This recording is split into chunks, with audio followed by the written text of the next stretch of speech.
lembrando agora, acabei de colocar aqui para gravar, mas se vocês observarem que não está sendo gravado, por favor, me lembrem, porque às vezes eu vou na empolgação, esqueço e aí dá errado para quem tem que assistir depois. Deixa eu compartilhar a minha tela. Aí, beleza. Bom, gente, primeiro de tudo, deixa eu mostrar para vocês algumas coisas que estão aqui na disciplina de vocês. Vocês já conhecem o AVA de vocês, esse é o da nossa disciplina, Ciências Moleculares e Celulares. Aqui na nossa unidade 1, na seção 1, estão algumas coisinhas importantes. Uma delas é o link da nossa aula. Como meu AVA é de professor, tem um link para a turma da manhã, do noturno, tudo misturado, mas para vocês vai aparecer só o link do noturno, tá? E o que é importante sobre esse link? Gente, é o mesmo link todas as nossas aulas daqui para frente. Se eu não postar na aula que vem, você vem na primeira aula e pega o link. Ou você pega o link, grava no seu WhatsApp, repassa para sua turma, grava no seu Teams. É o mesmo link, eu não preciso postar de novo e não precisa ter nenhum outro tipo de link, tá bom? Fica combinado isso entre a gente. E a outra coisa que eu queria combinar com vocês é em relação ao horário, tá? Para a turma da noite é sempre um pouco mais complicado questão de horário, porque a maioria das pessoas trabalham até às 6 horas, e aí tem que... Alguns estão em casa, mas muitos não, e aí tem um tempo aí de deslocamento até chegar em casa, ou seja, onde for que vocês estejam assistindo às aulas. Mas para não demorar demais para a aula começar, porque se ela demora para começar, ela também demora para terminar, eu gostaria que ficasse combinado entre a gente que a aula comece sempre às 18h40 em ponto. Às 18h30 eu abro o sistema aqui para vocês poderem ir entrando. A entrada de vocês está automática, eu não preciso ficar clicando em cada um que pede autorização. Já deixei automático, então basta clicar no link que você vai estar autorizado a entrar. Às 18h30 eu abro e às 18h40 eu começo a aula de fato, começo o conteúdo. Tudo bem para vocês assim ou vocês precisam de algum ajuste em relação a isso? Conversa comigo um pouquinho. Pode ser, professora. Sem problemas? Tudo bem também. Tudo bem?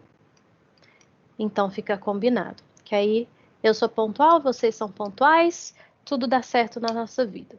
E uma outra pessoa que tem, né, a condição, a dificuldade de começar exatamente na aula, entra depois sem problema e se precisar rever o conteúdo que vai estar gravado, vai ser disponibilizado para vocês a cada aula, né? Mas para a gente não ficar enrolando muito para a disciplina começar.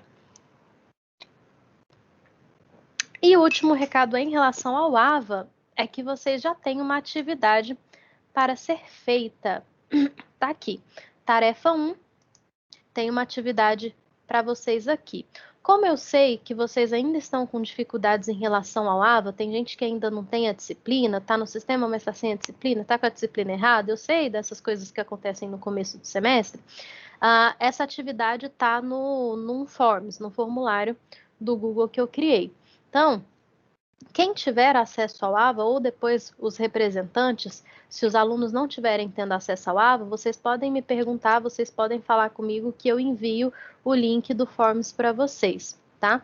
Por isso que eu não coloquei a atividade direto dentro do AVA, que eu sei que nesses primeiros dias o AVA dá mais problema do que solução para a gente. E essa tarefa é para ser respondida até dia 2, quer dizer, até quarta-feira da semana que vem.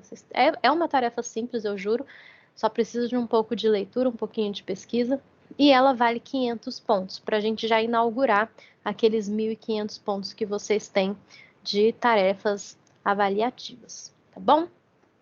E se precisar, caso você não tenha acesso ao AVA, os grupos das turmas às vezes ainda estão se organizando, etc., você pode me mandar e-mail, tá bom?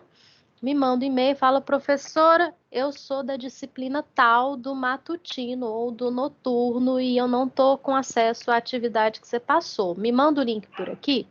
eu te mando o link sem problemas, tá bom? Só pelo amor de Deus, tenha o bom senso de explicar quem é a sua pessoa quando você me manda uma mensagem, quando você me manda um e-mail. Porque tem o sujeito que manda lá, ô professora, manda lá o negócio lá que você falou. Eu não sei quem é, não sei de qual turma, não sei de qual disciplina, não sei de qual semestre, não tenho bola de cristal. Então, quando você for mandar uma mensagem, você fala, ô professora, turma tal, disciplina tal, noturno, matutino, é disso que eu preciso, e aí fica mais fácil para a gente conversar, a comunicação fica mais rápida, tá bom? Uma última coisa, é mais para um aviso do que para um combinado que eu quero fazer para vocês agora, é o seguinte, a nossa apostila, ela demora 3 aulas, digamos assim, tem nas 3 primeiras unidades, para falar de origem da vida e dos tipos de célula que a gente tem, né? As organelas, os tipos de célula, etc. Para depois, na última unidade, falar de vírus. E aí fecha a unidade. O que eu vou fazer nessa primeira aula nossa? Eu vou juntar as 3 primeiras aulas e dar tudo junto agora em uma aula só. Por quê? Primeiro, que é o conteúdo mais simples, mais tranquilo que a gente tem em relação ao restante do conteúdo. A tendência é que vá ficando mais complexo ao longo da disciplina.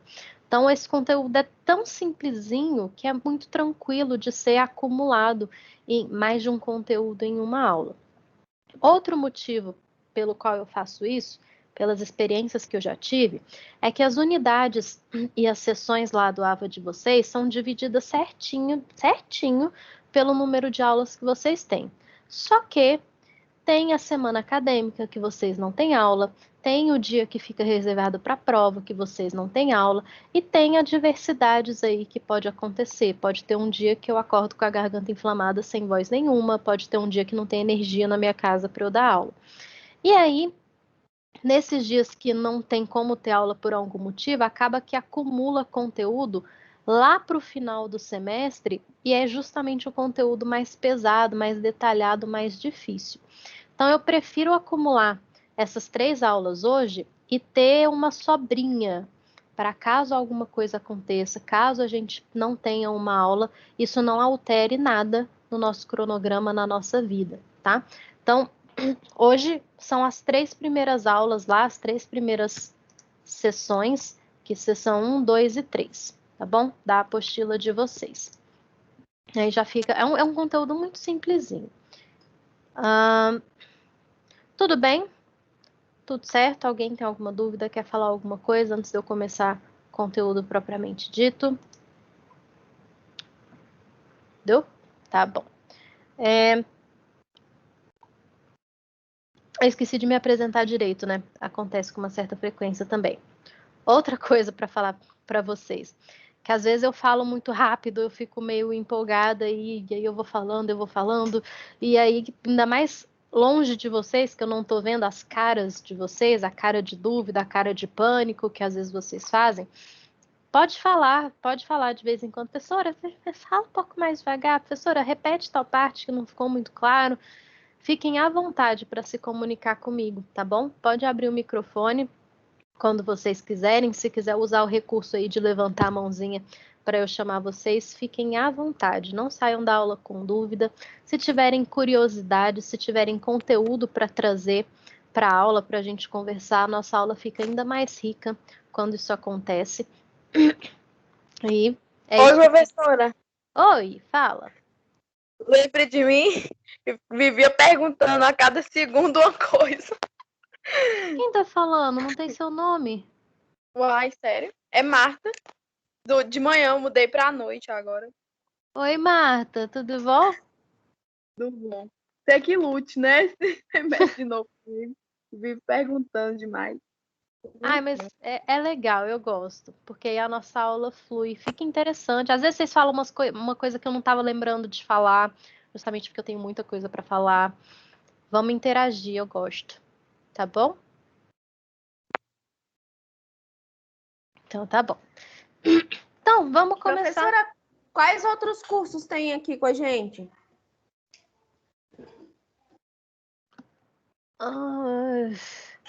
Eu acho que é nutrição Educação física. E eu não sei se tem gente aí que é de outro curso, além de nutrição e educação física? Porque de manhã tem biomedicina. Tem alguém da farmácia? Farmácia não? Então, por enquanto, biomedicina, nutrição e educação física. Certo, obrigada. Nada. E pode ser que tenha um gato pingado aí de algum outro curso mais aleatório, que de vez em quando acontece também. Então, vamos lá, crianças. Vamos começar o nosso conteúdo. Eita, minha chefe tá me mandando mensagem. Minha chefe, no caso, a coordenadora de vocês. Perguntando se eu já comecei a aula. Eu já comecei a aula. Beleza. Então, vamos lá. Eu vou seguindo mais ou menos a sequência de conteúdos da apostila de vocês, para a gente ter uma sequência pedagógica, né? Para a gente ter uma sequência lógica. Gente, tem aluno de nutrição aqui? A coordenadora Taliane está perguntando. Tem alguém da nutrição aí online comigo? Sim. Sim. Então, deixa eu mandar aqui para ela. Essa primeira porque semana... a menina da minha turma não está conseguindo entrar pelo link nem do AVA, nem que a gente mandou no grupo. Fica aparecendo na tela dela que a senhora tem que aceitar. Então, ela está no link errado. Porque, o meu link não é o automático lá do calendário do AVA de vocês. É o que tem que entrar na disciplina, na unidade 1. Sim. Que tá na aula 1, né? Uhum. Ela entrou por esse, eu também entrei por ele, e aí uma outra menina mandou um link aqui, da senhora mesmo, no grupo do WhatsApp. A professora mandou, a Taliane, e ela não tá conseguindo entrar. Agora ela conseguiu. Falou que conseguiu. É a Fabiane. Apareceu aí para a senhora? Fabiane, apareceu, conseguiu. Então deu certo. Ótimo. Como eu comentei no começo, na primeira semana, tudo que tiver que dar errado, vai dar errado. A Taliane tá falando aqui comigo, que não estão conseguindo entrar.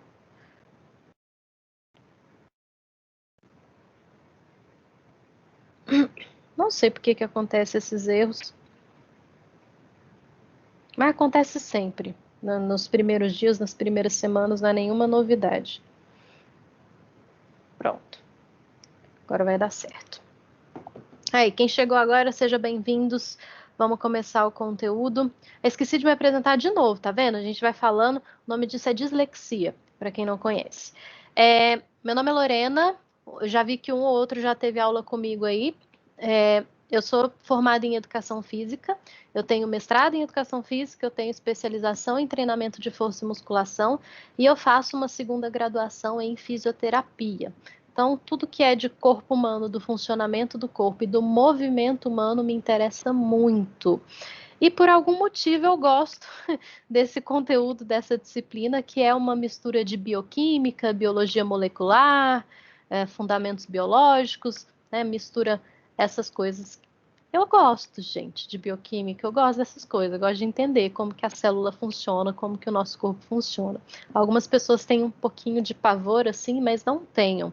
Eu juro para vocês que parece mais difícil do que realmente é, que ao longo dos estudos as peças vão se encaixando, vai ficando mais fácil da gente entender o conteúdo, tá? Então, vamos lá. Na apostila de vocês tem lá a sequência de conteúdo. Pode acontecer em uma ou outra condição de eu só inverter o conteúdo, de eu falar, gente, esse conteúdo fica para a aula que vem e hoje eu vou dar o conteúdo tal, se eu achar que se encaixa melhor na nossa sequência de pensamentos. Mas, de forma geral, a gente vai seguindo lá o dia a dia da apostila de vocês, tá? Hoje vamos falar, então, da teoria de formação da vida.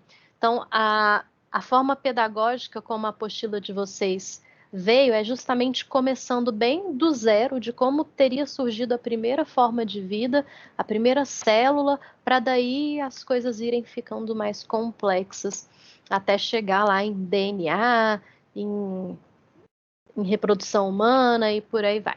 Então vamos começar do começo, vamos começar das teorias da origem da vida.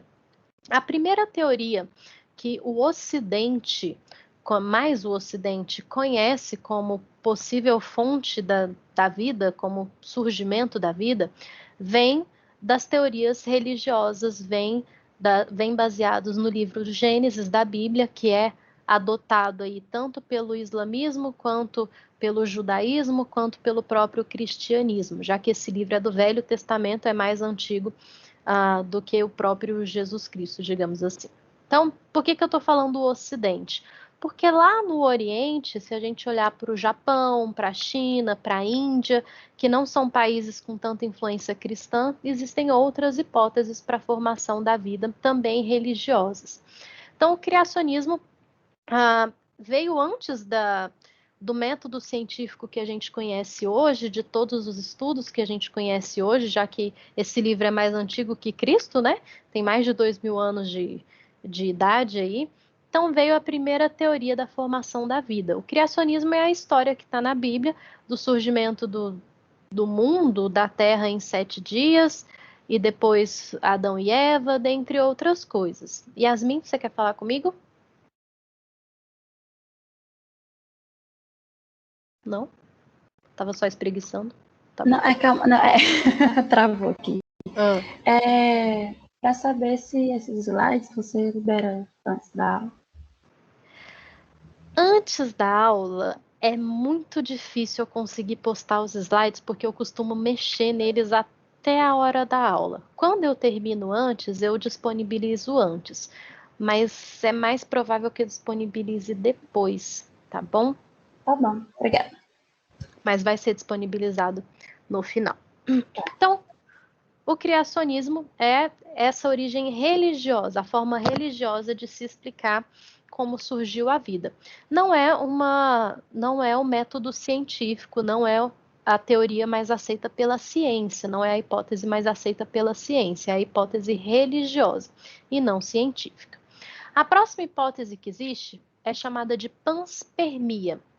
Na verdade, a panspermia não explica a origem da vida em si, ela só tentaria explicar a origem da vida na Terra, porque essa teoria diz que a origem da Terra veio de fora da Terra, por meio de meteoros e meteoritos que atingiram a Terra quando a Terra ainda era aquela bola de fogo e lava primitiva, quando ainda estava terminando de se formar.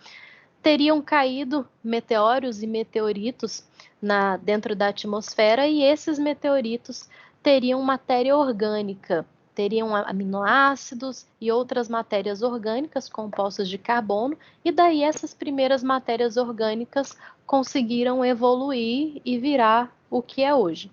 Então, não explica a origem da vida em si, só é uma forma de explicar como que chegou até aqui na Terra. E por que existe essa teoria? Quem pensou numa teoria assim? Acontece que alguns meteoritos que foram analisados pelos cientistas, isso recente mesmo, não na Terra primitiva.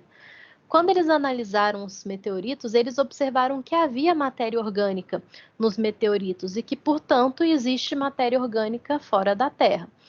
Matéria orgânica não significa vida, não necessariamente. Pode ser que essa matéria orgânica tenha vindo de algum indivíduo primitivo, de algum ser primitivo, mas pode ser que não. Pode ser que seja uma matéria orgânica que surgiu por outros meios. Então, é uma tentativa de empurrar a origem da vida para fora da Terra, mas não chega a explicar qual é a origem da vida. Mas essa teoria existe justamente porque vários meteoritos que já caíram na Terra e foram analisados possuíam matéria orgânica. E a explicação para isso é que não é muito clara, porque que lá fora, um meteorito vagando por aí, teria matéria orgânica, né?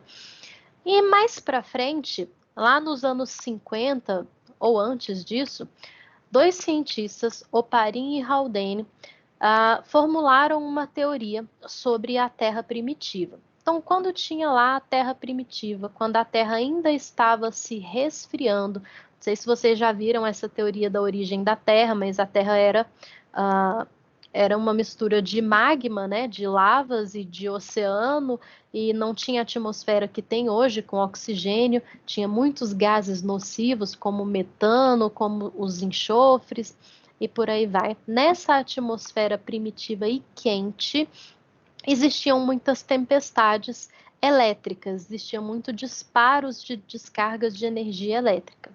E de alguma forma, aquelas matérias inorgânicas que existiam na atmosfera primitiva, matéria inorgânica é a que não tem composto de carbono misturado.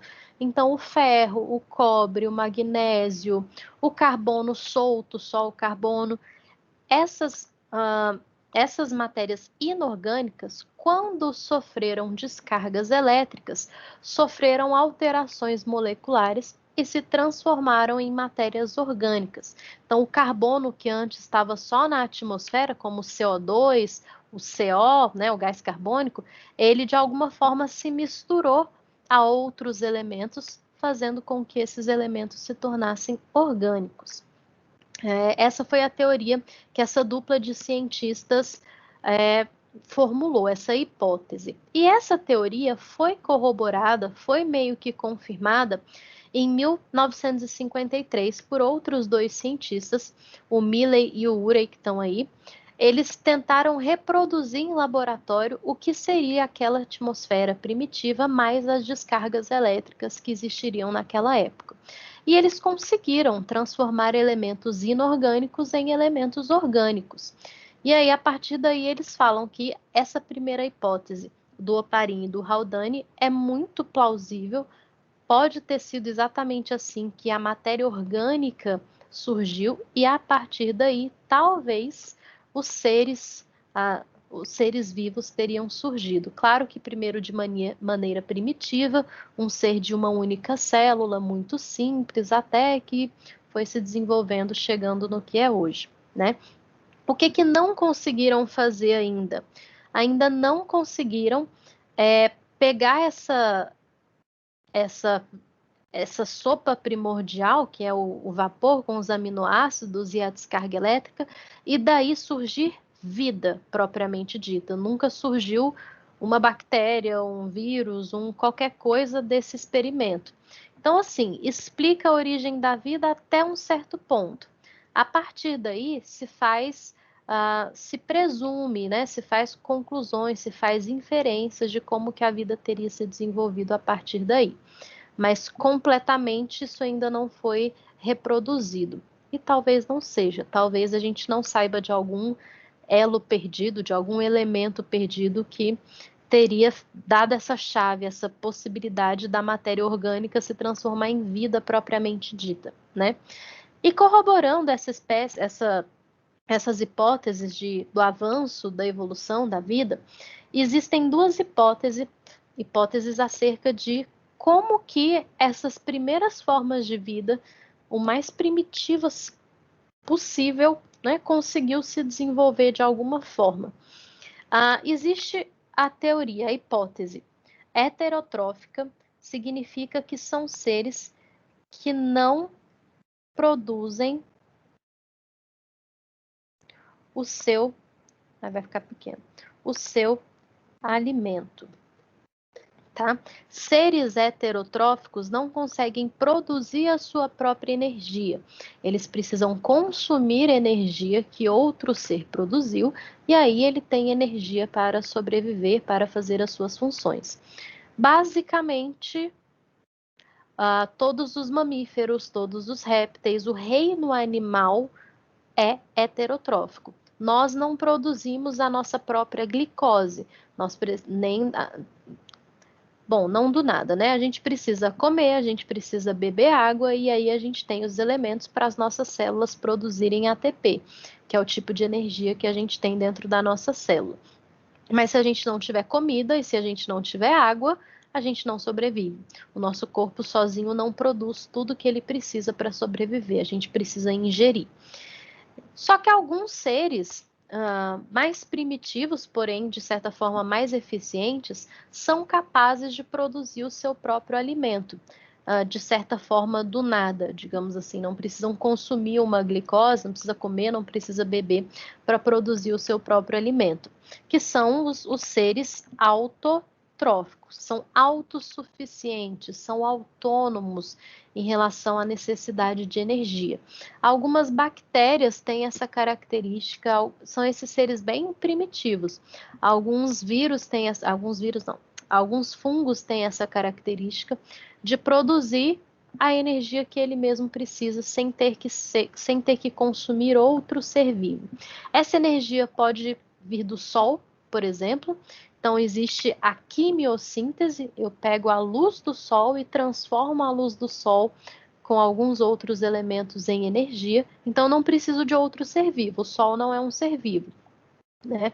Não é um ser propriamente dito. E aí, essa teoria diz que essas foram as primeiras formas de vida, as formas que não precisavam de outras vidas para existirem. A partir do momento que os seres autótrofos conseguiram se desenvolver, os seres heterotróficos puderam existir se alimentando dos autótrofos, tá?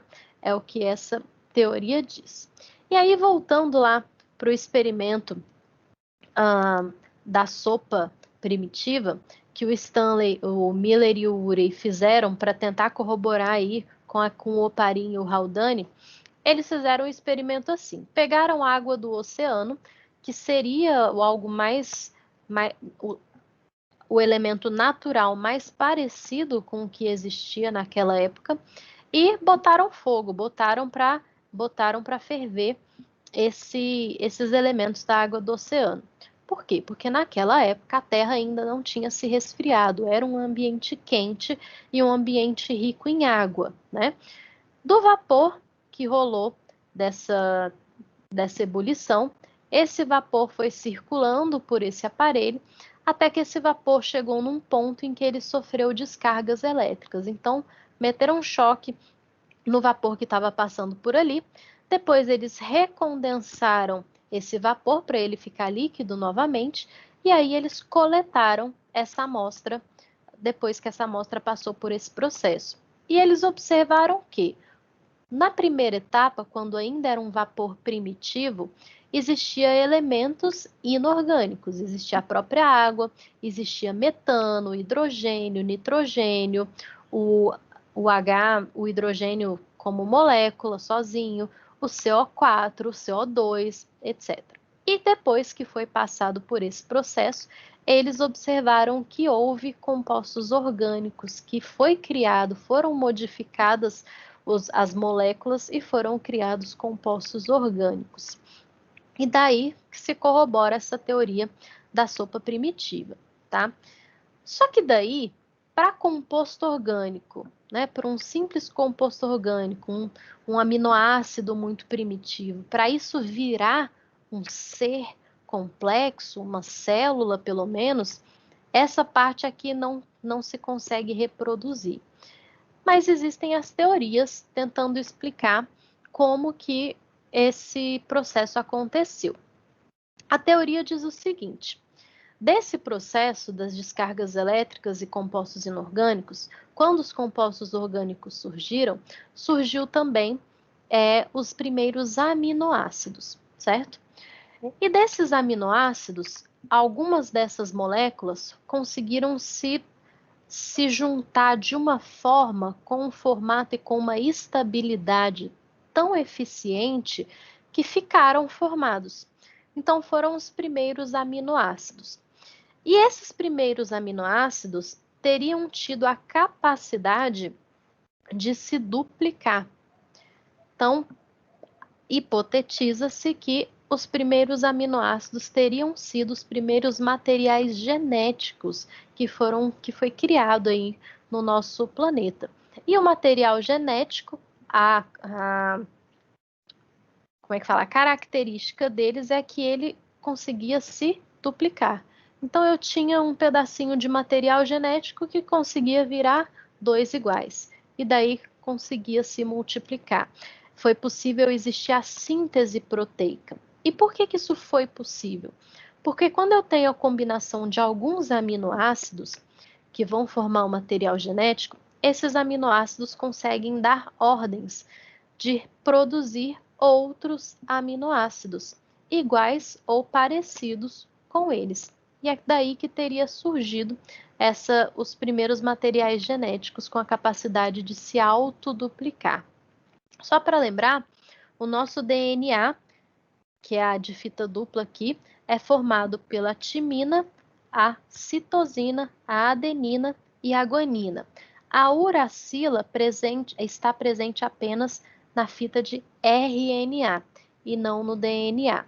E outra característica que esses aminoácidos apresentaram é que eles tinham afinidades muito específicas. Como assim?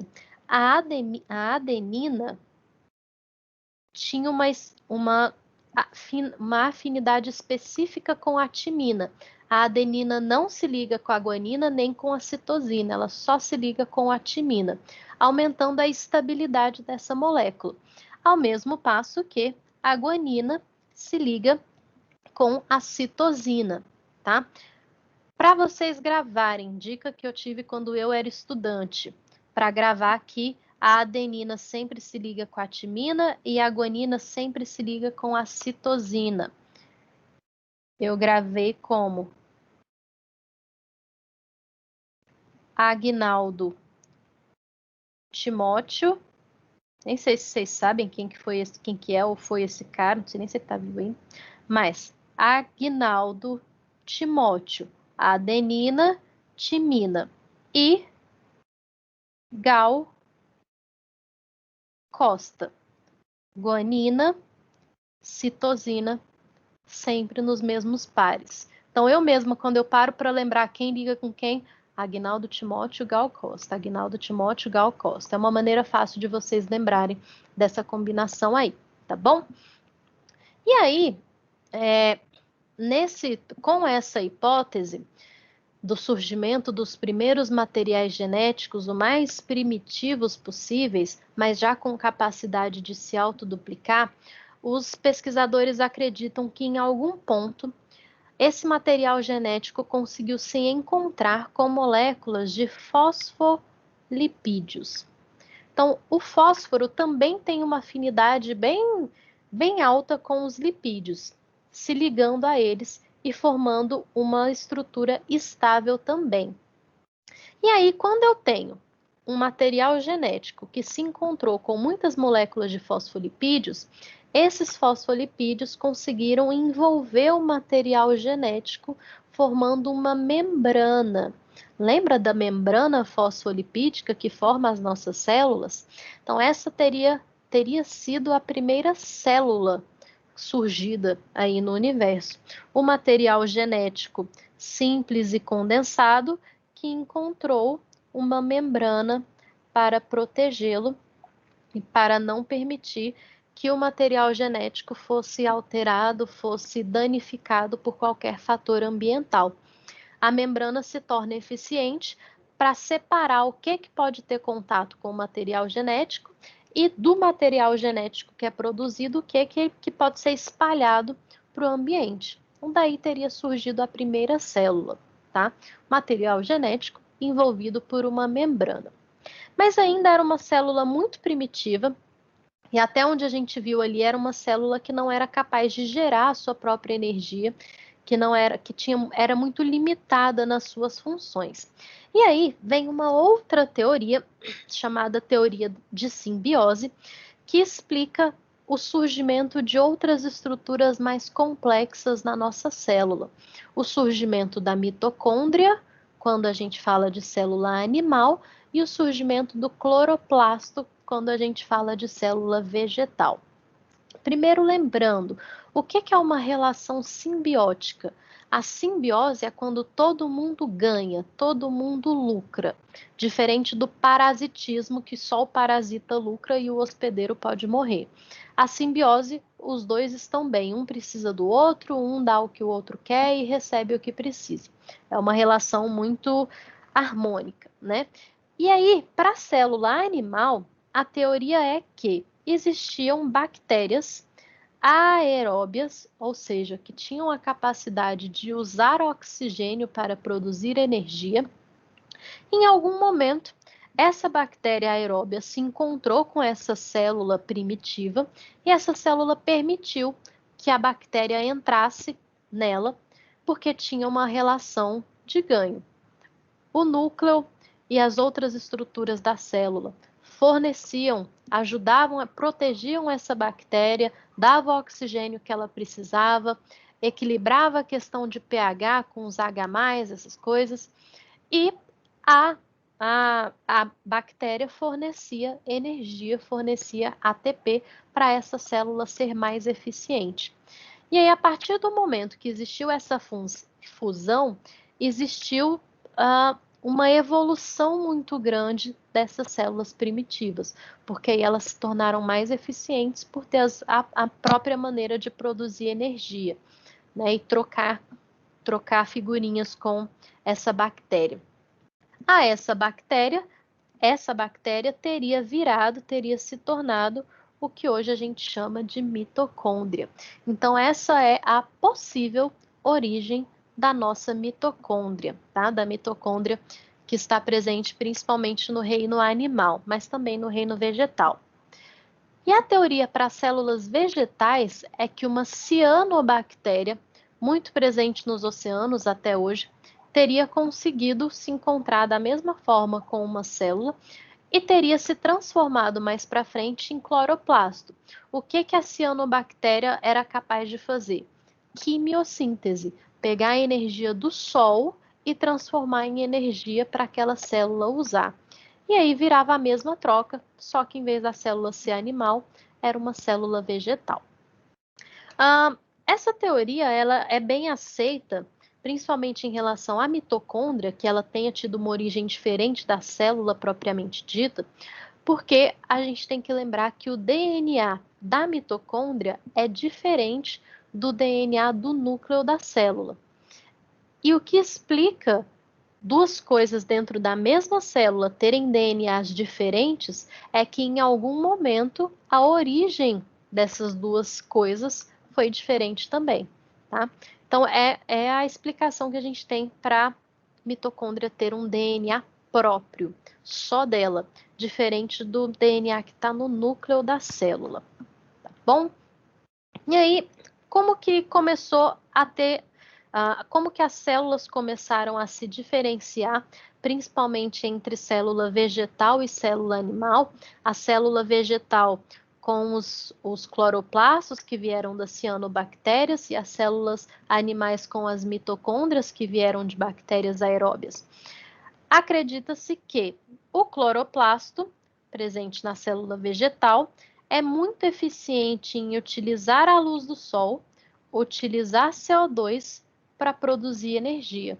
E quando isso acontece dentro da planta, ela libera O2 e dentro dela ela começa a estocar, a produzir e a estocar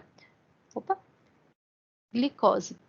E isso para a nossa célula animal é extremamente eficiente, porque a nossa célula animal, a mitocôndria, precisa dessa glicose que foi produzida pela célula vegetal. Com essa glicose e a presença do oxigênio que veio da célula vegetal, a célula animal é capaz de produzir energia, é capaz de produzir ATP. Como efeito colateral, ela gera CO2, mas esse CO2 é reaproveitado pela célula vegetal e esse ciclo continua eternamente. Então, pelo menos em teoria, a capacidade da célula animal conviver simbioticamente, harmonicamente com a célula vegetal, é perfeita essa relação. É uma troca muito eficiente, muito perfeita, né? Quem estragou isso foi a gente depois, a longo prazo. E aí, falando um pouco mais da mitocôndria,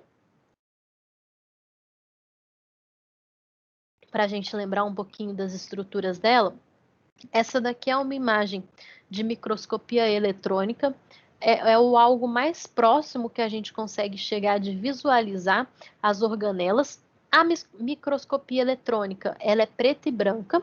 Se a imagem está colorida é porque ela foi colorida digitalmente, tá?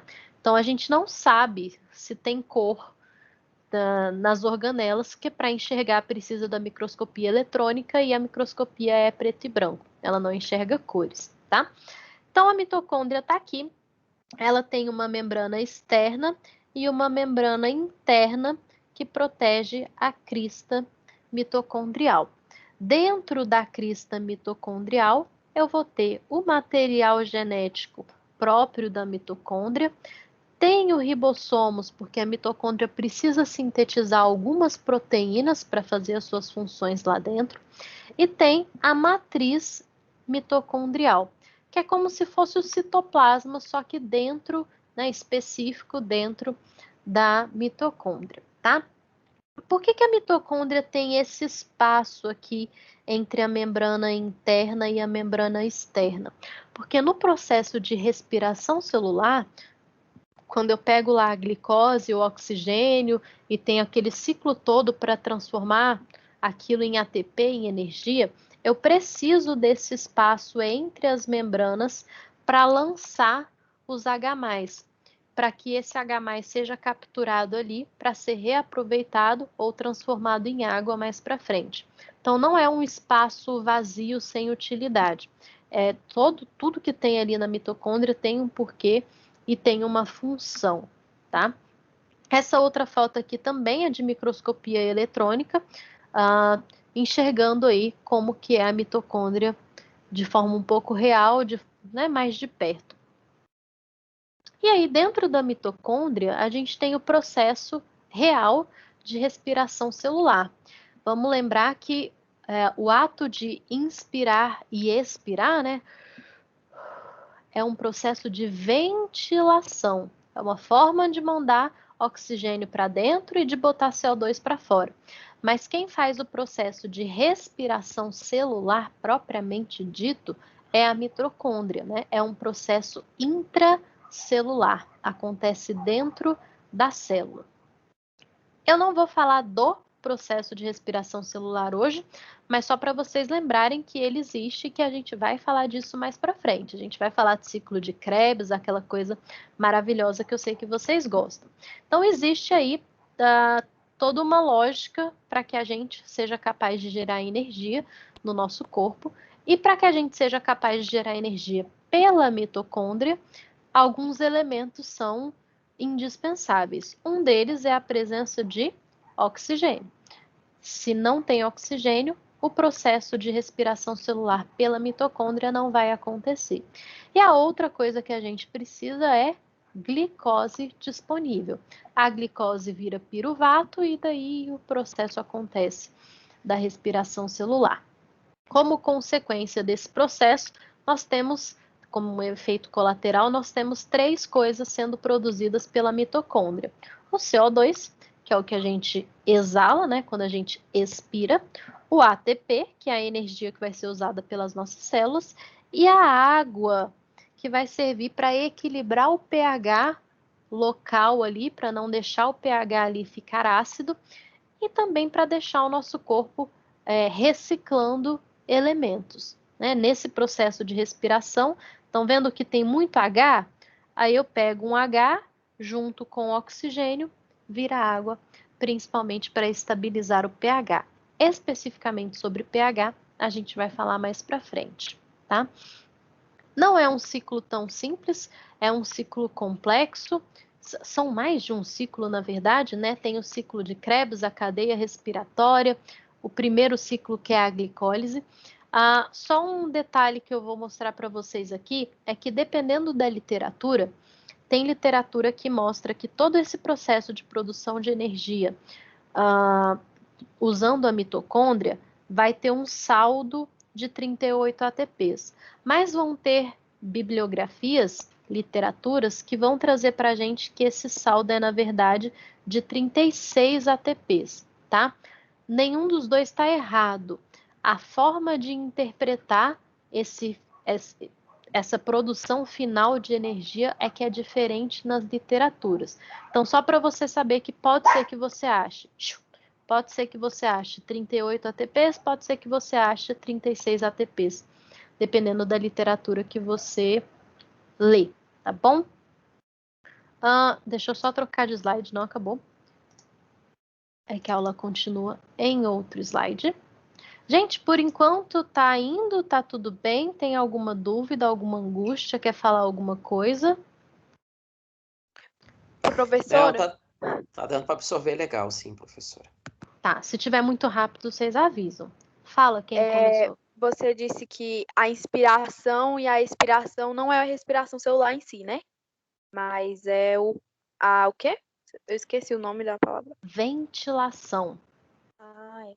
Por isso que existe ventilador mecânico e não respirador mecânico no hospital, por exemplo. Tá?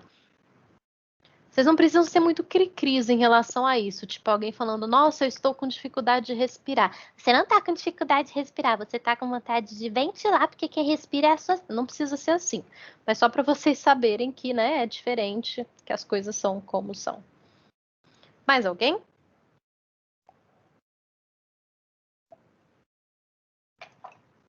Não? Então vamos seguir. Falei de como teria surgido as primeiras células, de como, né, a vida teria surgido. E a gente tem um gap aí, um tanto que a gente não entende como que um tanto de aminoácido virou uma célula complexa, tem as teorias que tentam explicar isso, mas de alguma forma virou. E aí a gente vai ver como que a célula, já mais complexa, já mais evoluída como a gente conhece hoje, a célula animal e a célula vegetal, mais a animal, como que ela funciona, o que está dentro dela, como que é o metabolismo, dentre outras coisas, para a gente compreender, tá? Vamos lembrar do básico, que dentro da sua célula existe um material genético.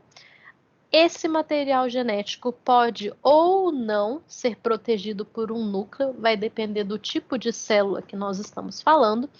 E no citoplasma, quer dizer, o espaço entre a membrana e o material genético e o núcleo, existem várias organelas. Organela significa pequeno órgão, tá? Então, organelas vão ser, cada organela vai ter sua função, vão ter diversas coisas. A mitocôndria que a gente estava falando é uma organela, depois a gente vai ter o ribossomo, complexo de Golgi, os retículos, dentre outras coisas. E a aula agora vai ser sobre isso, para falar sobre essas coisas, tá? Em relação ao tipo de célula, eu posso classificar de forma simples, né, pedagógica, dois tipos de células. As células eucariontes e as células procariontes, ou eucariotas e procariotas. O que diferencia principalmente esses dois tipos de célula? A presença de núcleo protegendo o material genético ou não. Na célula procarionte, que é a mais simples, é a mais primitiva, não existe núcleo. Eu não tenho uma membrana, uma bolinha envolvendo o material genético daquela célula. O material genético fica solto no citoplasma. Por causa disso, não tem como ser, um tipo de célula muito complexo. É um ser mais simplificado. O exemplo, maior exemplo que a gente tem de célula bacteriana, ou de célula procarionte, é a bactéria. É um ser de uma célula só, que não tem núcleo protegendo o seu DNA, mas tem algumas outras coisas que são comuns a outros tipos de célula. Tem membrana, que outros tipos de célula também têm. Tem flagelos, mas outros tipos de célula também podem ter flagelos. E tem ribossomos. Nesse tipo de ser, o ribossomo, quer dizer, em qualquer ser, a função do ribossomo é sintetizar proteínas. Nas bactérias, por exemplo, a função dos ribossomos ao sintetizar as proteínas vai ser basicamente atacar o organismo que aquela célula for se hospedar, for visitar.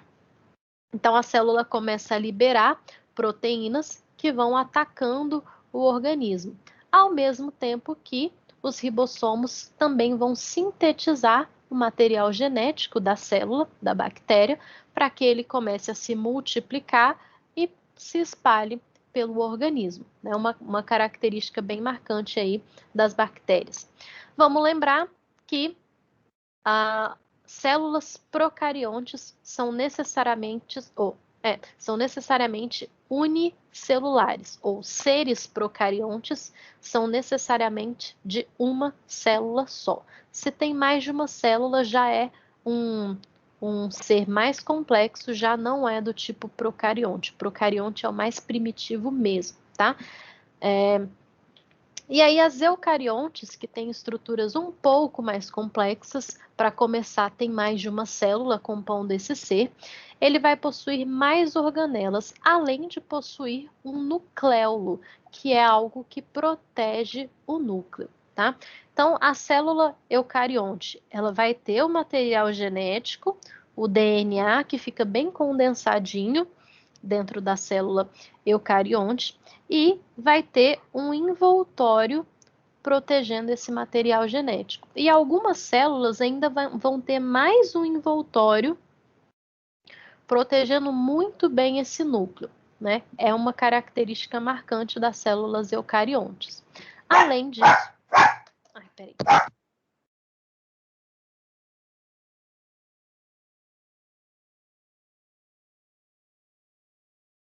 Cachorro aqui em casa late com horário marcado. Essa é exatamente a hora dos cachorros latirem, tá? E aí, além do núcleo e do nucleolo, que é esse envoltório que vai envolver o núcleo, que está envolvendo o DNA, eu posso ter diversas outras organelas. O tanto de organela e o tipo de organela que a célula vai ter vai depender do tipo de célula, vai depender da função que essa célula vai exercer. Então, se eu tenho, por exemplo, uma célula que produz muitos lipídios ou muitas lipoproteínas, ela vai ser mais rica em complexo de Golgi. Se eu... Oi. Fala? Não? Desculpa, foi um erro aqui. Tá bom. Se eu tenho uma célula que precisa de produzir muita energia, muito ATP, como as nossas células musculares, ela vai ser rica em mitocôndrias. Então, dependendo da função da célula, uma ou outra organela pode ser mais desenvolvida ou pode estar presente em maior quantidade, tá? Vamos lembrar que esse modelo de célula que a gente vê, por exemplo, aqui na célula animal, esse modelinho de célula didático que a gente já fez no isopor quando era criança, ele é só didático. Nenhuma célula vai ter esse formato. Todas as nossas células vão ter um formato e uma estrutura específicos de acordo com a função que essa célula tem. Então, um neurônio não tem esse formato, a célula muscular não tem esse formato. Esse formato é didático. É só para a gente entender melhor, né, ilustrar o que tem dentro de uma célula para explicação puramente didática, tá? Começando pela célula vegetal, porque aí, né, chega um momento em que o mundo animal se difere do mundo vegetal. A célula vegetal, ela vai ter algumas coisas diferentes da animal. Uma delas é a parede celular. A gente pode observar que a parede celular da célula vegetal é muito diferente da célula animal. Ela vai ser rica em celulose, que é a matéria do papel, por exemplo. É bem diferente você olhar um alface e você olhar a sua pele, não é? As células vegetais, elas têm essa estrutura mais, como é que fala? Eu não sei explicar, mais crocante, mais rígida, mais dura, para proteger o que tem dentro dessa célula. A célula animal vai ser um pouco mais maleável em relação à sua membrana, porque ela vai ser composta de fosfolipídios, tá? Essa é uma das diferenças entre a célula animal e vegetal. Outra diferença é que na célula vegetal, o vacúolo vai ser uma estrutura muito bem desenvolvida, principalmente em comparação à célula animal. E aí entra num ponto que algumas literaturas divergem. Tem literatura que fala que o vacúolo é uma organela exclusiva do reino animal e que do reino vegetal, e que em células animais não existe essa estrutura. No reino vegetal, o vacúolo tem a função de armazenamento e de digestão dessa célula. De resto, as coisas são iguais. Tem núcleo com DNA dentro, tem o nucleolo que protege o núcleo, tem os retículos rugoso e liso, tem citoesqueleto, tem mitocôndria, tem lisossomo, o resto acaba sendo tudo igual. As duas partes principais que diferem é parede celular e presença de vacúolo na célula vegetal. E aí, como eu falei, tem literatura que fala que a célula animal, né, naquele período de diferenciação da célula animal para vegetal, a célula animal perdeu o seu vacúolo. Ela não possui vacúolo. E tem literatura como essa daí que eu tirei essa imagem, que fala que a célula animal possui vacúolo, sim. Eles são menores, têm menos utilidade, como se fosse um órgão vestigial, mas ele está presente na célula animal. Quem está certo eu não sei. A princípio, a gente considera que o vacúolo ficou no reino vegetal e as células animais não têm o vacúolo. Pelo que eu li da literatura, tem mais gente falando que não tem do que tem. Então, a gente esquece a presença do vacúolo na célula animal, tá bom? Isso pode ter sido, nessa literatura específica, pode ter sido um erro didático também.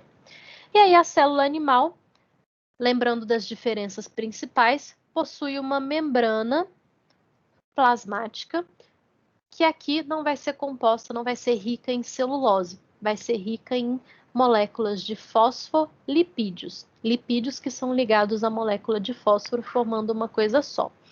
Nessa camada de moléculas de fosfolipídios, nas nossas células também vão ter muitas proteínas junto ali da camada. A proteína pode ocupar toda a camada, pode estar do meio para dentro, pode estar do meio para fora. E essas proteínas têm várias funções na nossa célula. Vocês estão vendo que aqui essa célula tem tipo uns buracos?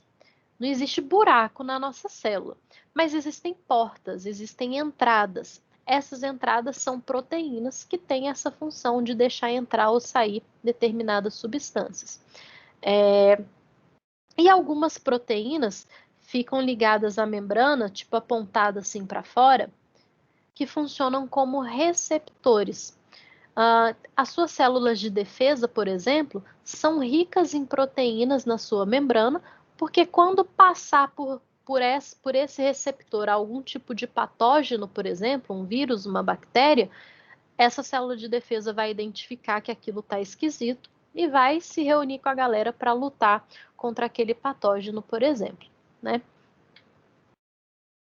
E falando do material genético, e como que o material genético funciona, vamos lembrar primeiro que o DNA, que é o que a gente tem no nosso núcleo, ele possui duas fitas e por conta do formato das moléculas, essa fita acaba se retorcendo, por isso que a gente fala que é uma fita em dupla hélice. Então, são duas fitas retorcidas na forma de hélice, que é o que forma o nosso DNA. E o RNA, que também é um material genético, mas não é o que forma o nosso DNA, é um material genético que manda mensagens, basicamente. É um material que lê o DNA, constrói uma tradução desse DNA e serve como mensagem para ser enviado para outras organelas, para outras células e por aí vai. E vamos lembrar também que a uracila pertence somente ao RNA, não ao DNA. Quando eu tenho lá a dupla hélice, essa dupla hélice, essa fita é gigantesca. Se a gente descondensasse o nosso DNA, essa fita seria muito grande, não caberia dentro de uma célula. Então, o que aconteceu aí ao longo da nossa evolução? Veio uma proteína, chamada histona, e essa proteína é capaz de se conectar com a dupla hélice e vai enrolando essa dupla hélice, ou a dupla hélice vai se enrolando nessas proteínas, enrolando. E por conta do tanto que foi enrolado, esse material genético acaba adquirindo uma forma quando ele está muito bem condensado. Quando o nosso DNA está super bem condensado, com as estomas, formando os nucleossomos, adquirindo essa forma, a gente vai passar a chamar esse material genético de cromossomo. Então, o cromossomo é uma fita de dupla hélice de DNA enrolada, condensada, com o auxílio dessas proteínas que são as histonas, tá? E o cromossomo vai ter um formato mais ou menos assim. Cromossomos diferentes têm formatos diferentes, eles não são todos iguais. Tá aí uma foto de varredura, de microscópio de varredura eletrônica, colorida digitalmente, com exemplos de alguns cromossomos aí que existem. Então tem cromossomo grandão, tem cromossomo pequenininho, tem cromossomo, né, que parece um X, tem cromossomo que não parece tanto assim um X. E o número de cromossomos que nós temos, que existem, varia de acordo com a espécie, animal ou vegetal. Lembrando que a bactéria, ela não tem, o DNA da bactéria não forma um cromossomo, ele fica solto, descondensado, tá? Então, a gente não vai falar de quantos cromossomos uma bactéria tem, porque ela não tem nenhum. O homem, o ser humano, né, tem 46 cromossomos, ou 23 pares de cromossomos. É mais comum a gente falar em pares, porque é assim que eles agem, eles estão sempre juntinhos. O cachorro, por exemplo, tem 76 cromossomos. O cachorro tem mais material genético do que a gente. A drosófila, que é uma plantinha, tem só 8 cromossomos. Quanto mais simples o organismo, muito provavelmente menos cromossomos ele vai ter. O arroz, por exemplo, tem 24 cromossomos. Eu sabia da banana, mas eu esqueci. Tem um experimento que faz que dá para ver os cromossomos da banana. Agora uma foto de varredura eletrônica mesmo, mostrando um cromossomo, né, um exemplo de cromossomo que a gente tem no ser humano. Então tá aí um cromossomo muito bonitinho. A fita dupla hélice de DNA é tão pequena, tão fina, né, tão pequena que você não vai enxergar. Você não está enxergando uma fita enrolada quilômetros e quilômetros aí dentro. Não dá para ver. Dá para ver só o formato macro, né? Depois que já ficou condensado, o cromossomo formado. E aí, algumas características importantes do cromossomo. O cromossomo tem um centro, que não necessariamente está no meio, mas um centro chamado centrômero. O centrômero, ele vai ditar que tanto de pedaço tem para cima, para baixo, que tanto tem para um lado, que tanto tem para o outro. A gente vai observar mais para frente que em cromossomos diferentes, o centrômero se localiza em locais diferentes. E aí, pelo centrômero, a gente consegue identificar qual é esse cromossomo. Pelo formato dele, se guiando pelo centrômero, a gente consegue identificar. Esse é o cromossomo 1, o 2, o 23, enfim. Qual é o cromossomo que ele é. Outra característica importante que está localizada nas pontas do nosso cromossomo é uma estrutura proteica chamada de telômero. Tá vindo um monte de estudos agora sobre os telômeros. As teorias surgiram há pouco tempo atrás e aí a ciência veio buscando entender o que são esses telômeros. E essas teorias sobre telômero é o que explica o envelhecimento celular. Por que diabos a gente envelhece, né? Por que a gente envelhece? O que acontece dentro do nosso corpo que envelhece o nosso corpo, que envelhece a pele, que os órgãos vão funcionando de forma menos eficiente, o que acontece? Então, os telômeros são umas proteínas. O telômero não é material genético, é só proteína que fica na ponta dos cromossomos, nas duas pontas. Cada vez que essa célula se multiplicar, e as nossas células se multiplicam com uma certa frequência, a célula perde um pedacinho do telômero nessa multiplicação. Aí a cada replicação perde um pedacinho do telômero. Multiplicou, encurtou o telômero um pouquinho. Até chegar num ponto que esse telômero é tão curto, tão pequeno, que aquela célula perde a capacidade de se multiplicar, de se replicar. E aí aquela célula que perdeu essa capacidade, ela vai morrer sem deixar uma descendente, um clone no lugar. E isso, ao longo da vida, com todas as células do seu corpo, vai acontecendo que você vai diminuindo a quantidade de células no seu corpo. Dependendo do órgão, isso acontece mais, dependendo do órgão, isso acontece menos. Né? Quanto mais rápido, quanto mais em mais quantidade ou mais rápido a sua célula se reproduz, mais acelerada é esse encurtamento do telômero. Se você tem uma célula que demora muito a se multiplicar, ela também demora muito a encurtar o telômero. Aí alguns exemplos. A nossa pele tem uma multiplicação celular bem acelerada. Se eu não me engano, a cada 3 dias você troca a sua camada mais superficial da pele. E para você trocar, a célula que estava lá funcionando teve que se duplicar. Lembra que o ciclo celular ela vem de uma reprodução, ela sofre o processo de maturação, se multiplica, né, deixa alguém no lugar e morre.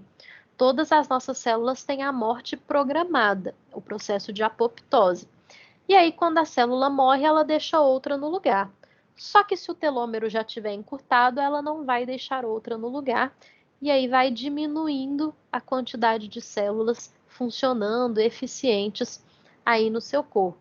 O exemplo claro disso é o envelhecimento da pele, o surgimento de rugas, por exemplo. Tem lá na sua pele células que produzem colágeno e que produzem elastina, que é o que deixa a sua pele firme, né, para cima e não caída e sem as rugas, bem esticadinha. Ao longo do tempo, com o encurtamento dos telômeros, você vai perdendo o número de células que produzem o colágeno e a elastina. Logo, você passa a produzir menos colágeno e elastina. E aí isso começa a se tornar visível na sua pele, com os vincos, que são a ruga, com o surgimento de manchas, por exemplo, entre outras coisas, tá?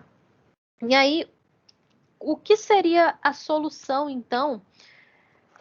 Se é que há, né? O que seria a solução para o envelhecimento? Ou para frear o envelhecimento? A primeira coisa é frear a multiplicação celular. A célula tem um prazo de validade. Então, determinadas células duram um determinado tempo e ela vai morrer quando aquele tempo chegar. Mas, por fatores ambientais, pode ser que a gente danifique essa célula e ela tenha que morrer antes da hora. Por exemplo, o sol, ficar se expondo ao sol sem uso de filtro solar, os raios ultravioleta vão danificar a célula.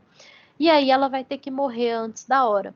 Logo, ela pode nem se multiplicar porque ela morreu muito rápido, ou ela vai ter que se multiplicar mais rápido, e aí isso vai encurtando os telômeros, tá? Tecidos diferentes envelhecem numa velocidade diferente. E isso também depende do quanto você cuida desses tecidos.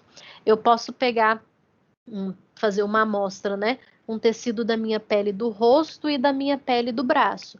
Pode ser que a minha pele do braço esteja envelhecendo mais rápido do que a minha pele do rosto, por exemplo, se eu passo mais protetor no rosto. Tá. E qual que é a outra forma? Então, uma das formas de prevenir o envelhecimento é diminuir o dano à célula, porque aí você desacelera a multiplicação, desacelera o encurtamento dos telômeros. É a proteção dos seus tecidos, seja da pele, seja do seu estômago, seja do seu intestino, qualquer tecido que você tenha. Quanto menos dano, melhor. Outro fator que vai desacelerar esse encurtamento dos telômeros é boa alimentação, porque os nutrientes que você precisa vão diminuir o desgaste das suas células, vão diminuir os radicais livres, os superóxidos, né, os oxidantes, e vão evitar que as suas células morram mais cedo. E o exercício físico. Olha que lindo. O exercício físico é capaz de não retardar, mas frear o encurtamento dos telômeros e, portanto, aumentar a longevidade de você como pessoa. Mágica, né? Pratique exercício físico, coma bem e use protetor solar. São as fórmulas mais simples para se diminuir a velocidade do envelhecimento do seu corpo todo, não só da sua pele, tá? E aí, quando eu paro para analisar todo o cromossomo de uma pessoa. Então, pego lá meu DNA, falo, deixa eu dar uma olhada nos meus cromossomos, ver se está tudo bem, tudo igual. É um teste ou um exame chamado de cariótipo, tá? Então, um cariótipo é pegar os seus cromossomos e dar uma olhada nos seus cromossomos. E aí, quando eu faço um cariótipo humano, nós temos 23 pares de cromossomos, eu tenho esse desenho aí. Eu tenho cromossomos gigantes, como esses dois primeiros. Aqui a gente pode observar que eles são muito grandes e que o centrômero está localizado muito perto do centro propriamente dito. O cariótipo, quando você tira o DNA, você faz lá uns procedimentos e extrai o DNA e bota na plaquetazinha para olhar no microscópio. Vai estar tudo bagunçado, não sai tudo na ordem desse jeito. E aí, manualmente, né, a olho nu mesmo, você tem que ir separando qual que é cada um dos seus cromossomos, quais são os pares de cromossomos que vocês têm. Como que é feito isso? Primeiro pelo tamanho, então vai ser sempre do maior para o menor. O maior vai ser o 1, o não tão maior vai ser o 2, e aí vai diminuindo. Depois que eu observo o tamanho, eu vou observar a posição do centrômero, porque tem cromossomos que são do mesmo tamanho. Se a gente olhar o 4 e o 5 aqui, eles são do mesmo tamanho, mas não são do mesmo formato. O centrômero nesse cromossomo aqui está mais para cima, as perninhas de cima são mais curtas. E aí eu vou separando cromossomo a cromossomo até ter todos os pares. Nós temos 22 pares autossômicos ou homólogos e um par sexual. Por que sexual? Porque é esse par, esse último par, que vai definir o sexo do indivíduo. Esse indivíduo aqui é um homem. Como é que eu sei disso? Porque ele tem um cromossomo X e um cromossomo Y nos seus cromossomos sexuais. Se tivesse um X e um outro X igual, aí seria uma mulher. A mulher tem 2X e o homem tem um X e um Y. Beleza? Lembrando que o cromossomo Y, que determina quem vai virar homem, o bebê que vai virar homem, vem do homem. Necessariamente é o homem que determina o sexo do filho. Porque só o homem possui o cromossomo Y, a mulher só possui o cromossomo X. O homem, como vocês estão vendo aqui, possui tanto... Oxe. Ué? O homem possui tanto o cromossomo X quanto o cromossomo Y.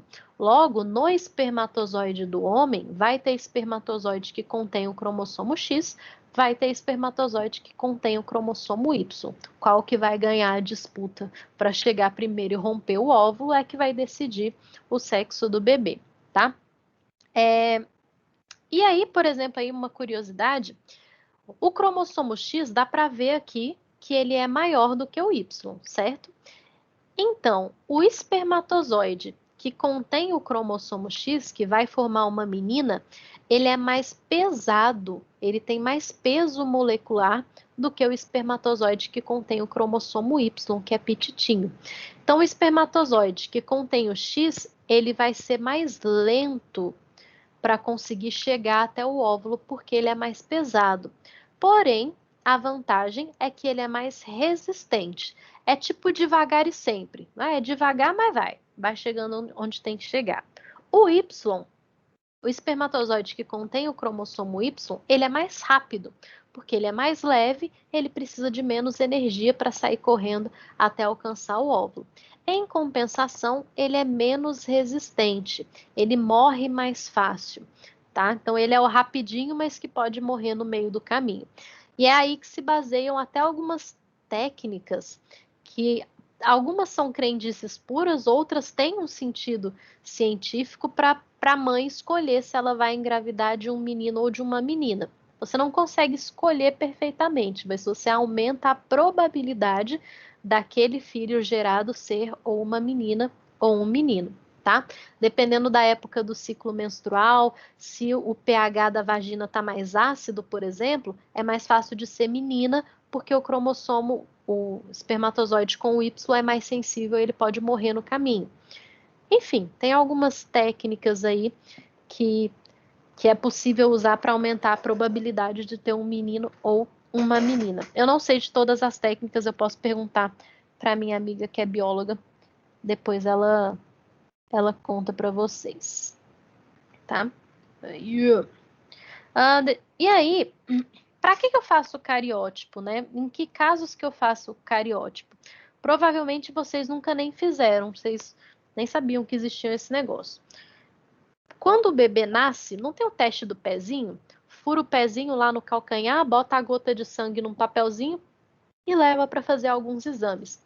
Algumas anomalias cromossômicas ou genéticas são analisadas por esse exame do pezinho. Então, você já fez um cariótipo, se você já fez o teste do pezinho quando você nasceu, e se eu não me engano é lei fazer, então você deve ter feito. Então, quando você nasceu, você já fez alguns testes, né? Não foram analisados todos os cromossomos e nem todas as doenças genéticas, tem coisa que só se descobre depois, ao longo do tempo, mas algumas podem se desconfiar na gravidez ou no nascimento e aí se confirmar no exame de cariótipo. Uma das coisas que o cariótipo pega é uma condição, uma anomalia chamada trissomia do cromossomo 21. Que é isso? O cromossomo 21, em vez de ter 2 cromossomos, né, um par, ele vai ter 3. Por isso, trissomia do cromossomo 21. Que doença que está associado com essa alteração aqui? A síndrome de Down. A síndrome de Down é a trissomia do cromossomo 21. Então, se eu faço um cariótipo e dá que no 21 tem 3 em vez de ter só 2, eu sei que essa pessoa tem síndrome de Down. E existem várias outras doenças nesse sentido. Eu posso ter 3 cromossomos em vez de 2, e eu posso ter a falta de um cromossomo também, ter só um cromossomo quando normalmente eu deveria ter 2. Tá? Tem algumas doenças associadas a essas condições. Eu não vou entrar muito nesses detalhes, porque lá no final da disciplina a gente fala disso, tá? A gente fala de doenças genéticas, entra mais nesse conteúdo. Mas só para vocês saberem. Outra coisa importante de vocês saberem é que quanto mais nos primeiros cromossomos o dano acontece, seja um cromossomo a mais ou a menos, seja uma deleção, quando o cromossomo perde um pedaço, quanto mais para os primeiros for a anomalia, mais difícil vai ser daquele feto se desenvolver e conseguir nascer, tá? Então, quando uma mulher, por exemplo, engravida, tem um aborto espontâneo, tá? Acontece. Aí ela engravida de novo, tem outro aborto, aí não, para. Vamos fazer um exame do feto para descobrir se o feto tinha alguma anomalia genética e vamos fazer o exame da mãe, do óvulo da mãe e do espermatozoide do pai, para saber se o problema estava na formação da criança ou já veio com o DNA danificado da mãe ou do pai. Porque a criança, quando ela é formada com deficiências, com alterações nessa primeira carreira aqui de cromossomo, a chance dela terminar o desenvolvimento é muito pequena. Normalmente ela sofre o aborto espontâneo durante a gestação, né? Não chega a terminar de se formar, não chega a nascer. Porque esses cromossomos são responsáveis por funções muito básicas, pela formação de tecidos muito básicos, como o sistema nervoso e como o coração. Se o coração da criança não desenvolve, vai chegar num ponto ali, nos primeiros dias, não é nem muito tempo, e que a gestação não vai para frente. Ou o sistema nervoso mal formado, a gestação não vai para frente. E quanto mais para baixo aqui forem essas anomalias, maiores são as chances da criança nascer e sobreviver, mas ela ainda vai ter uma anomalia genética. Então, a anomalia vai vir junto com algumas outras condições, mas ela pode sobreviver dependendo da condição, ela não vai nem saber que ela tem essa condição até que ela pare para fazer um exame. E algumas condições são um pouco mais nítidas, são um pouco mais óbvias, como a síndrome de Down, tá? E com qualquer um desses cromossomos tem a possibilidade deles estarem em trio ou de um estar sozinho, quando tem uma anomalia genética. E aí cada condição aí tem um nome específico, uma doença, que eu só vou falar para vocês mais para frente, tá bom? Alguma dúvida por enquanto? Tranquilo, posso seguir? Tô seguindo. Tô falando, sem parar. Então, vamos voltar para a célula animal para falar um pouco das funções de cada uma das organelas que a célula animal possui.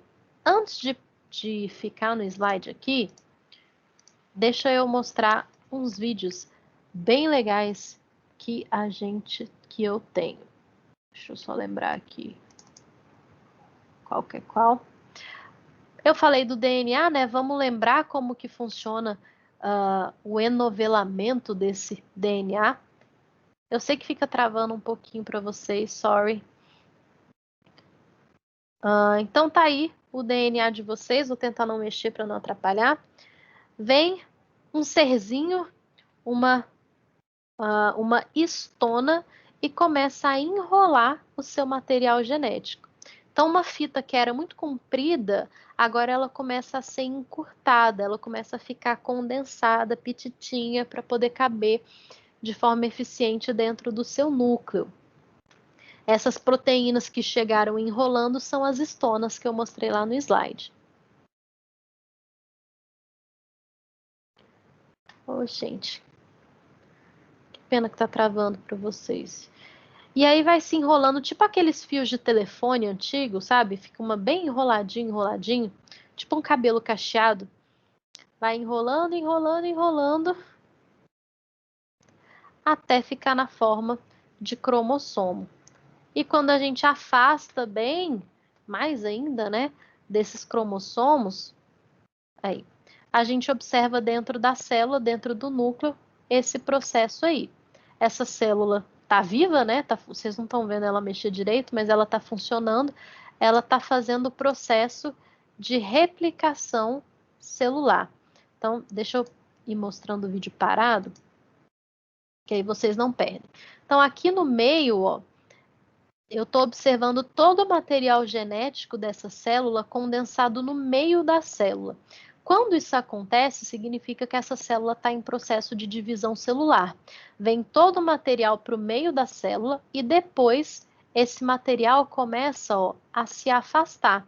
Vai cada cromossomo, já se multiplicaram, vai cada parzinho de cromossomo para um lado e para o outro, até que essa célula sofre o processo, ó, de separação, até que a membrana se quebre também e se feche, formando duas células. Esse é o processo de replicação celular ou de duplicação celular que eu expliquei para vocês. E cada vez que isso acontece, nos cromossomos há o encurtamento dos telômeros, tá? Olha que bonitinho aí. Era uma célula só. De repente eu tenho duas células. E como que acontece a duplicação desse DNA? Aquela imagem que a gente estava vendo da célula se dividindo é real, tá? É de microscópio mesmo, é exatamente assim que acontece. E aí, numa visão mais microscópica, que a gente já não enxerga tão bem, o que acontece para acontecer essa separação, para um núcleo com um material genético virar duas células? Eu tenho a fita de DNA e eu tenho uma enzima que é capaz de cortar, de quebrar esse DNA. Então, essa enzima chamada helicase, ela vem, é uma tesourinha, ela vem e abre a fita de DNA. Ó, aí para vocês enxergarem, ela abre a fita de DNA. No que ela abre a fita de DNA, a fita única que sobrou é ligada por outras proteínas, outros processos, ela ganha a fita que ela perdeu. Então, eu divido a fita em duas, vem um carinha, preenche a fita aqui de um lado, vem um outro carinha, preenche a fita do outro lado. Como que ele sabe preencher? Lembra que as moléculas, a adenina se liga com a timina, né? O Agnaldo Timóteo Gal Costa. Se eu tenho a adenina na fita que sobrou, eu sei que é a timina que tem que se juntar aqui. Assim como se eu tiver a timina, eu sei que é a adenina que se junta aqui. E aí, é só encaixar, uma coisa encaixa na outra. Até que eu tenho 2 fitas de DNA. E aí essas fitas podem se enrolar novamente e formar os cromossomos novamente, tá? Deixa eu mostrar o outro vídeo. Deixa eu ver se é esse mesmo. Tem um vídeo que eu amo, só que a resolução dele não é boa. É esse daqui. Peraí. Então, aqui. Esse vídeo, ele mostra dentro da sua célula. Essas bolinhas bonitinhas que estão aqui são a sua camada de moléculas de fosfolipídios. É a membrana celular que está aqui na sua célula. Está ao lado de dentro da célula. Então, ó, pela sua membrana celular vão passando lipoproteínas, lembrando que é uma membrana fluida, não é uma membrana engessada, diferente da célula vegetal. Então, podem passar proteínas por elas. Tem, ó, na sua membrana, tem moléculas de colesterol, tem proteínas, isso daqui que está na metade, está na membrana e está saindo da célula é uma proteína. Aqui em cima também é uma proteína. Então, a nossa célula também tem muitas proteínas e tem moléculas de colesterol também. Que bonitinho. Depois eu vou ver se eu coloco esse vídeo para vocês. Ele é bem longo, mas ele é muito lindo. Então, o vídeo mostra como que proteínas se combinam para formar novas proteínas. Olha aí na membrana. Deixa eu pular um pouquinho para frente. E aí, dentro da célula, dentro da célula, eu tenho esses filamentos aqui de actina que vão formar o citoesqueleto. É esse citoesqueleto que dá o formato da sua célula. A sua célula pode ser mais achatada, pode ser de forma cilíndrica, pode ser mais arredondada. O que dá o formato da sua célula é esse citoesqueleto, que pode ser montado e desmontado o tempo todo, como se fosse um Lego, tá? E o citoesqueleto, dentro da célula, ele também forma trilhos. São realmente trilhos que vão guiar, por exemplo, as organelas. Quando as organelas precisarem de direção para onde que elas podem ir. As organelas não ficam fixas dentro do citoplasma. Lembra que o citoplasma é um ambiente aquático. Então, as organelas podem passear de acordo com a necessidade, elas não ficam paradas dentro da célula.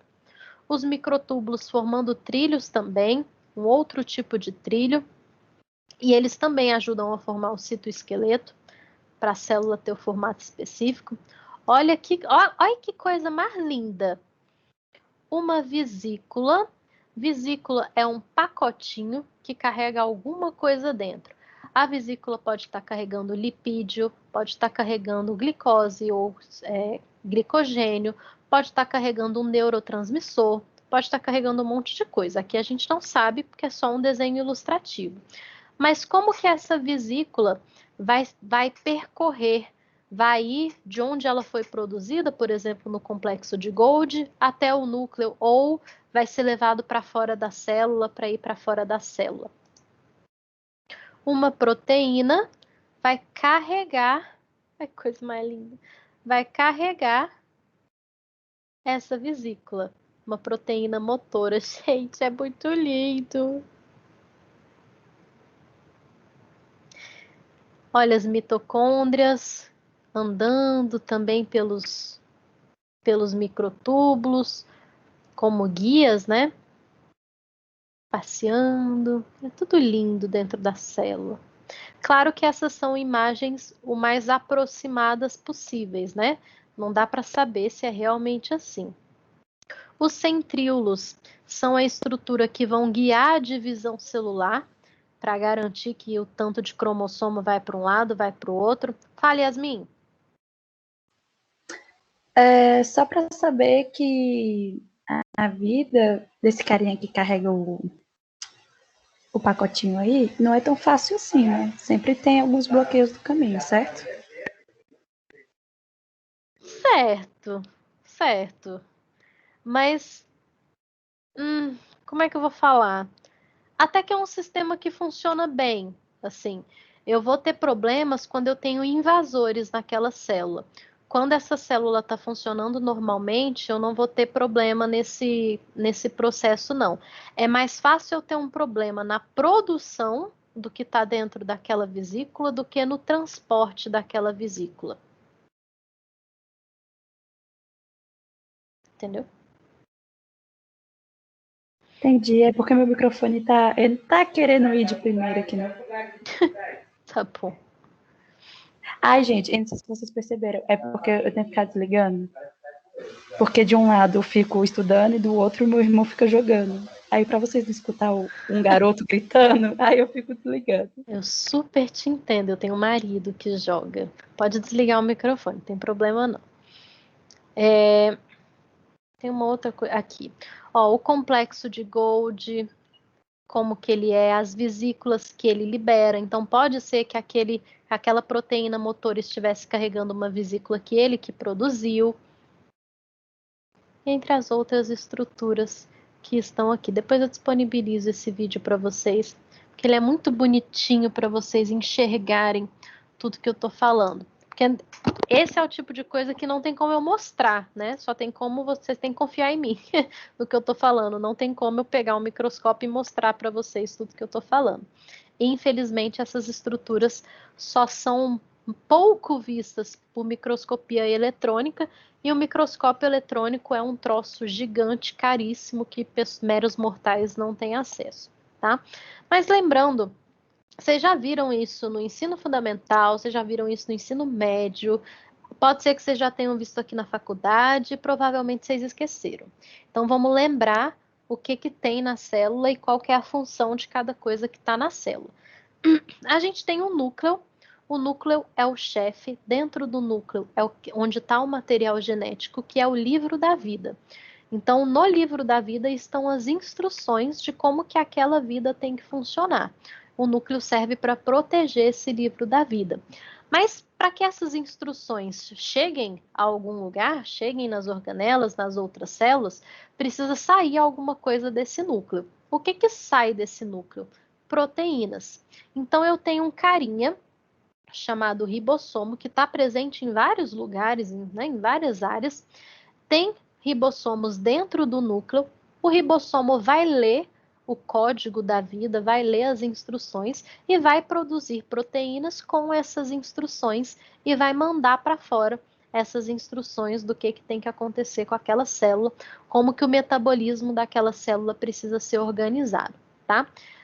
Colado no núcleo, eu não sei se deu para ver na figura, aqui está um núcleo, né, onde tem o seu DNA.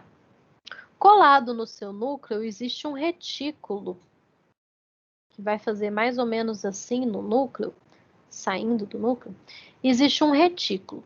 Parte desse retículo vai ter um monte de pontinho. Esses pontinhos foram observados nas primeiras imagens de micrografia, né, as imagens de microscópio eletrônico.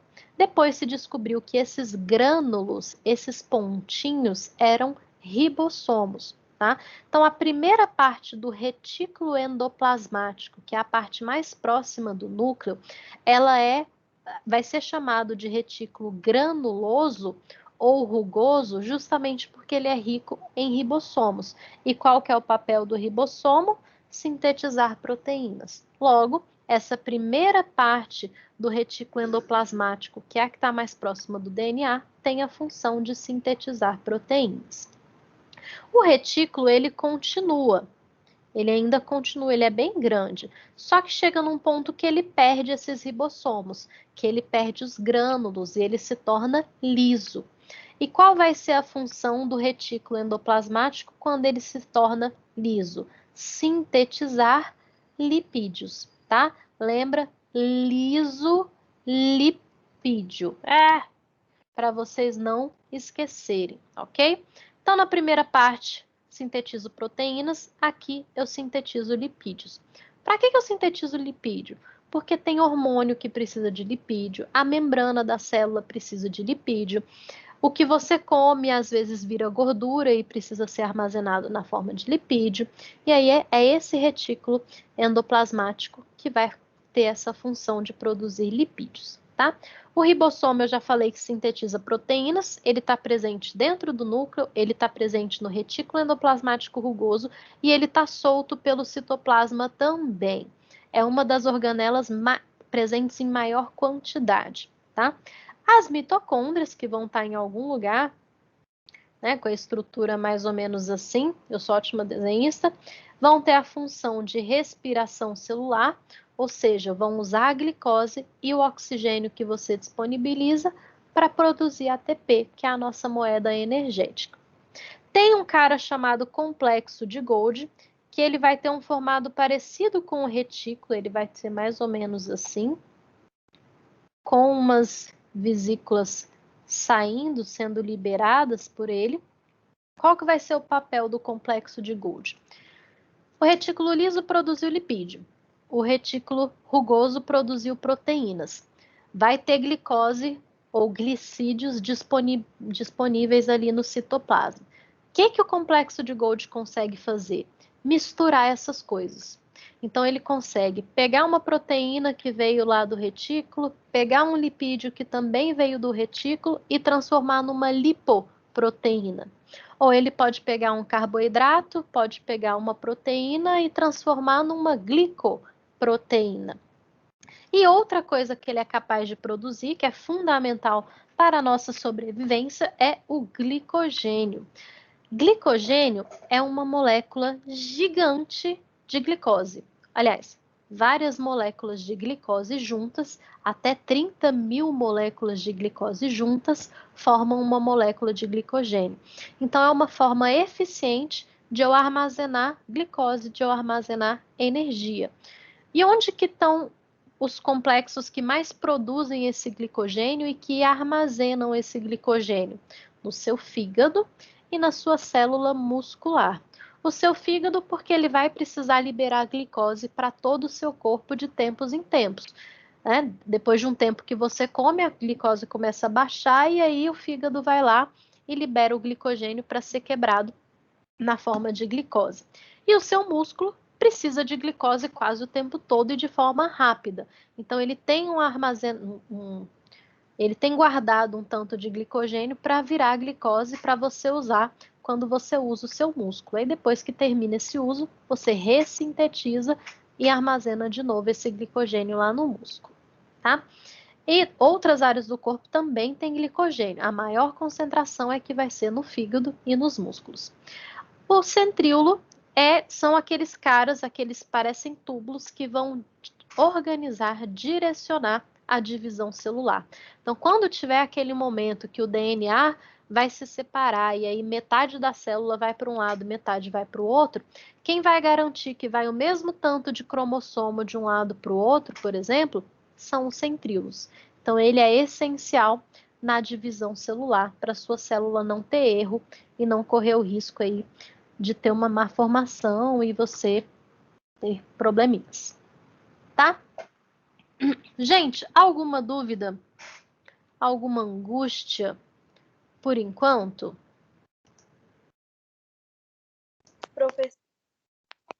Fala. Professora, tem como rever essa aula de novo? Será? Tá gravado? Tá gravada, eu tô gravando, ela vai ficar disponível para vocês lá no Ava. Se você quiser ver de novo, é só assistir o vídeo. Tá bom? Assim que a aula terminar, eu vou conseguir baixar, até amanhã eu devo conseguir colocar lá no Ava para vocês. Sem problema nenhum. Quem faltou, quem quiser repetir, é só ver lá, tá? Mais alguma coisa que vocês queiram falar, dúvida que vocês queiram tirar? Eu já baixei aqui a chamada de vocês, o Teams tem como baixar automaticamente, então não preciso fazer. Gente, é isso. Essa foi a aula de hoje. Por incrível que pareça, essa aula foram 3 aulas dadas de uma vez. Não é um conteúdo muito complexo, tem bastante informação, mas ainda não estamos falando de coisas muito complexas. Na aula que vem, nós vamos falar de vírus, tá? Segue o conteúdo lá da apostila que fala de vírus, e aí a gente vai ter coisa para falar, porque aí a gente vai falar do coronavírus, né? Estamos aqui pela internet justamente por causa dele. Eu vou trazer para vocês as informações mais recentes, o que tiver de mais interessante aí sobre como que esse vírus funciona, por que que esse vírus é pior do que vários outros vírus que já existiam. Se der tempo, a gente fala de vacina também. Vamos aproveitar a aula que vem para falar bastante sobre isso. E tragam dúvidas, tragam informações para a gente discutir, porque enriquece a nossa aula, tá bom? Tudo certo, gente? Tá tudo bem? Posso liberar vocês? Oi,